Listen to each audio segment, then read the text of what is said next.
the fact that she has even a foundation, that deals with it with such absolute brilliance.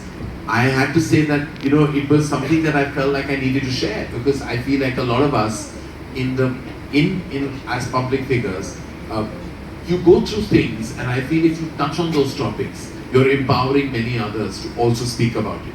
And I feel like I have been through in 2016 a phase where I discovered I was going through anxiety. Then you get better, and then it does come back again sometimes, and it came back again for me in the beginning of this year.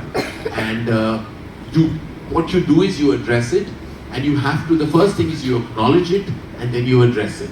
All of us can go through, can all have, what happens to me or what happens to anybody else can happen to anybody. It can happen, and it doesn't mean you need a trigger. Sometimes it's the result of many things.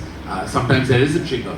But when I spoke about my anxiety, it was also to share a part of my life that really exists, and it's a part that exists today as well. And while I speak, I have absolutely no fear in saying that I'm on medication, and I feel much better today because I seek the help, and I think we need to. Sometimes you feel that you can speak to a family member, and you can speak to a close friend, and maybe that is therapy in itself. But there are professionals who can actually guide you, where sometimes your loved ones can't. And not because they're not capable or don't want to. It's sometimes that's just not there. They've not been educated in that zone to tell you what to do. And that's where formal education in that field can truly help you and guide you. And you need professional assistance, you need to go there. And for that, the only thing I tell people is acknowledge it first.